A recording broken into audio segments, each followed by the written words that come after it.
Par vous raconter deux histoires, qui sont des histoires de modèles d'ailleurs. Et il s'agit de deux planètes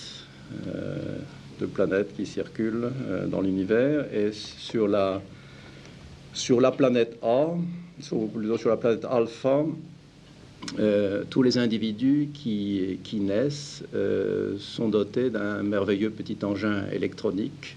À la maternité, on leur surpend ça autour du cou. Et cet engin électronique s'appelle normalité psychique.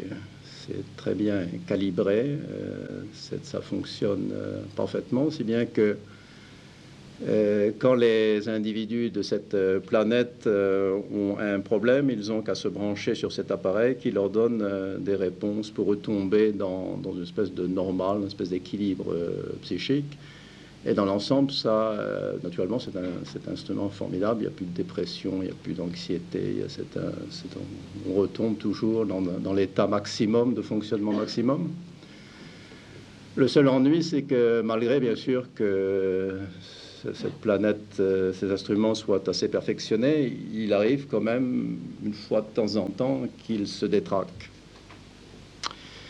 Et alors, il y a sur cette planète une profession qu'on appelle les réparateurs, qui circulent un peu partout. Et si un des habitants de la planète Alpha a des problèmes avec son instrument, le réparateur vient, essaye de juger ce qui est le défaut de l'appareil, le compare avec les normes habituelles de comportement et de normalité et répare l'appareil, si bien que la personne, généralement, au bout d'un certain temps, récupère son appareil en bon état de fonctionnement et peut continuer sa vie.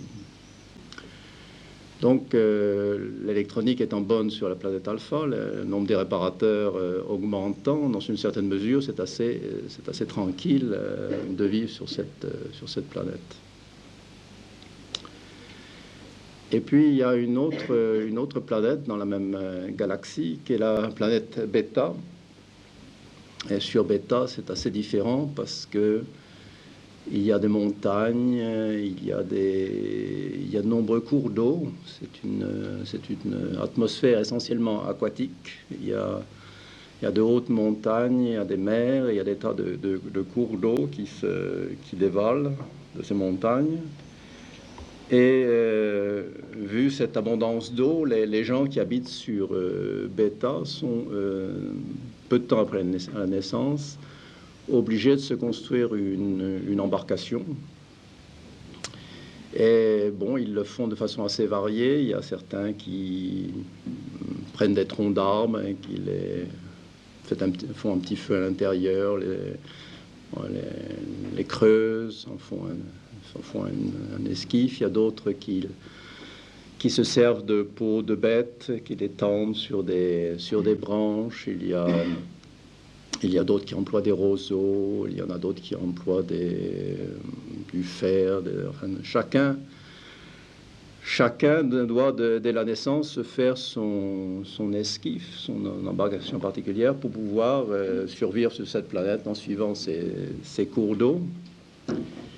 Et il va sans dire que du fait que c'est une condition habituelle pour les gens de cette planète, les personnes sont très habiles à se servir de leur instrument, de l'instrument qu'ils se sont créés. Celui qui a son tronc d'arbre, c'est habitué dès le départ à s'en servir de façon très intelligente. Ceux qui ont les esquifs de peau le font également. Enfin, chacun a le sens de son instrument et s'en sert bien. Alors leur vie se passe à suivre ces cours d'eau et il est évident que de temps en temps c'est très tranquille. Il y a des lacs, alors ils traversent ces lacs doucement, et puis il y a des espèces de torrents, et puis il y a des chutes. Enfin, malgré tout, malgré qu'on soit habile avec ces instruments, il y a quand même des péripéties inattendues. On croit être sur une surface tranquille, puis brusquement il y a une chute d'eau, il faut traverser, on est tout éclaboussé et on essaye de se rattraper ensuite. Vous voyez, c'est une vie assez passionnante d'une certaine façon, mais il arrive bien sûr que quelqu'un tombe à l'eau. Alors qu'est-ce qui se passe sur la planète Beta? Eh bien, il y a aussi une profession de gens qui aident les gens en difficulté, comme sur toutes les planètes, et là, ça s'appelle les questionneurs. Alors les questionneurs, ils se baladent le long des rives de ces rivières et quand ils voient quelqu'un qui tombe à l'eau, alors ils s'approchent et ils essayent d'aider. Mais comme ils savent que la personne qui est tombée à l'eau est quand même la personne qui connaît mieux son instrument, enfin le questionneur, bien sûr, lui, il n'est pas habile à manier les troncs d'arbres, les peaux de bêtes, les roseaux, tout ça. Enfin, la personne qui est tombée à l'eau est malgré tout la personne qui connaît le mieux son esquif. Donc le questionneur commence par demander à cette personne comment elle a construit cet esquif, dans quelles circonstances cet esquif fonctionne bien, quelles sont les péripéties que la personne a traversées auparavant avant de se casser la figure, qu'elle a réussi à surmonter, comment elle s'est débrouillée dans des circonstances analogues, quelle était la différence entre la circonstance actuelle et les circonstances passées. Vous voyez, avant d'intervenir, le questionneur est obligé, d'une certaine façon, de faire apparaître l'expérience de cette personne, son choix, ses attitudes, ses habiletés à s'adapter à différentes situations, les circonstances qui ont fait que cette situation était difficile pendant que d'autres analogues ne l'ont pas été. Donc c'est un... Et à ce moment-là, au bout de ce questionnement, souvent la personne découvre la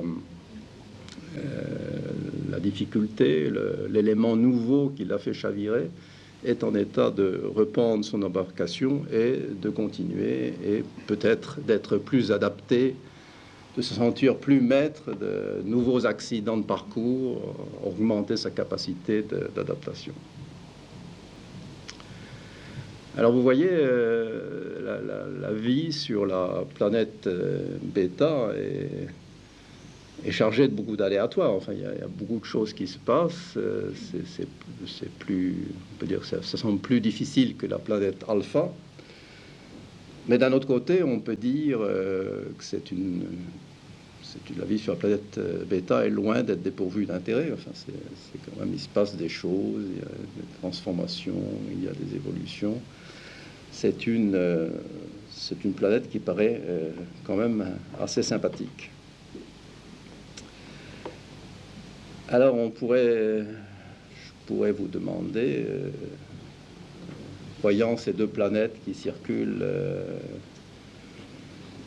dans la galaxie, à votre avis, à quoi ressemble plus notre planète? Enfin, à qui, si on devait trouver un cousin, sommes-nous plus cousins avec la planète Alpha ou bien sommes-nous plus cousins avec la planète Bêta?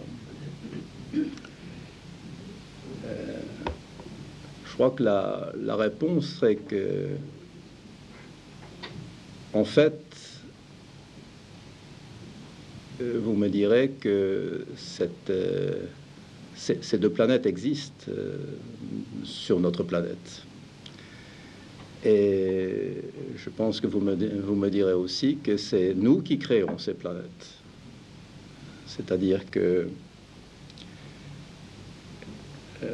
si on se maintient dans le cadre de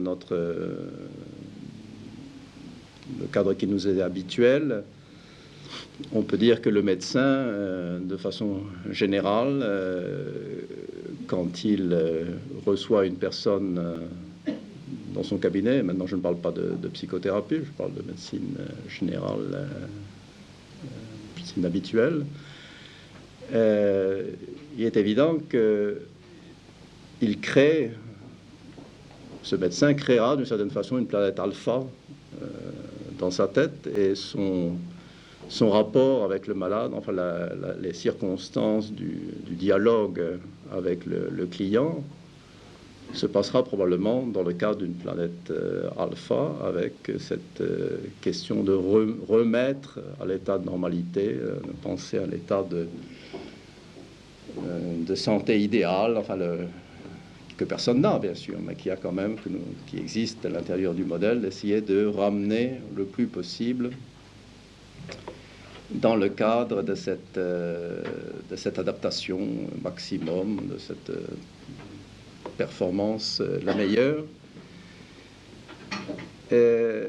Tandis que vous me direz que ce modèle bêta, enfin cette histoire étrange que je vous ai racontée, en fait, peut-être n'est-elle pas tellement étrange, parce que d'une certaine façon, le fait de penser que la personne qui s'approche a peut-être la solution de son problème, enfin la plus capable de se...